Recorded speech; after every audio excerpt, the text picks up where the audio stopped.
Good morning বন্ধুরা, আশা করি তোমরা সবাই ভালো আছো, আমিও ভালো আছি। তো আর একটা নতুন ভিডিও নিয়ে চলে আসলাম। সেটা হচ্ছে রবিবারের ভিডিও। আলুর চচ্চড়ি আর লুচি। সকালবেলা টিফিনে হচ্ছে আলুর তরকারি আর লুচি, আর তারপরে তো আছেই। তো যাই হোক, তোমাদের সকালবেলা মানে রবিবারে কী প্রোগ্রাম সেটা বলো। তো যাই হোক, এদিকে দেখো পেঁয়াজ ভাজা হচ্ছে, আর এদিকে চিকেনটা আমি ধুয়ে রেখে দিয়েছিলাম আর মশলাটাও করে রেখেছি। তো চিকেন মশলাটা ভালো করে ভেজে নিয়ে চিকেনটা দিয়ে মশলাটা দিয়ে আমি কষাচ্ছি। তো আমি মানে সাধারণত মাংসতে বা যে কোনো রান্নার তেলটা ভীষণ কম ইউজ করি।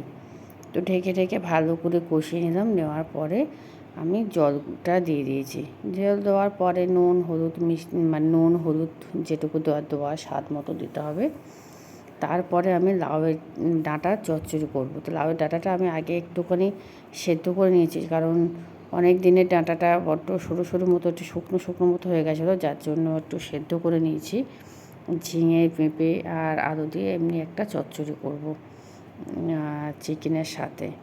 তো ওটা সেদ্ধ করে নিয়েছিলাম। চিকেনটা যখন একদিকে হচ্ছিলো আর একদিকে এটা সেদ্ধ করে নিয়েছি, নিয়ে চচ্চড়িটা বসিয়ে দিলাম। তো আমি কাঁচা লঙ্কা আর পাঁচফোড়ন ফোড়ন দিয়ে করেছি।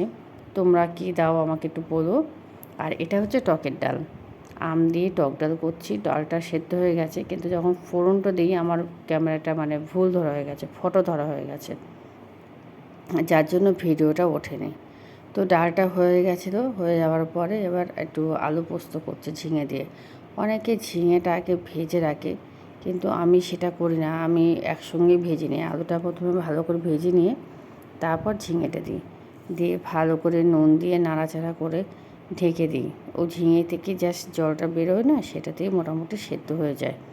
তো ঝিঙেটা ভালো করে ভাজা ভাজা হয়ে গেলে তারপরে আমি পোস্ত দেবো। দেখো পোস্তটা আমি বেটে রেখেছি।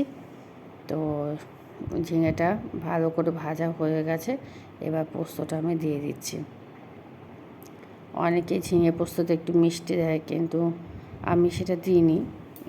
আগে সব কিছুতে আমি মিষ্টি খেতাম, ডালে ঝিঙেতে সব কিছুতেই মিষ্টি খেতাম, কিন্তু এখন কোনো কিছুতেই মিষ্টি দেওয়া হয় না। তো দেখো ওই পোস্ত বাটাটা দিয়ে দিলাম, দিয়ে একটু কষিয়ে নেব। নেওয়ার পরে এটা একটু নাড়াচাড়া করে নিয়ে শুকিয়ে আসলে তারপরে এটা নামিয়ে নেব।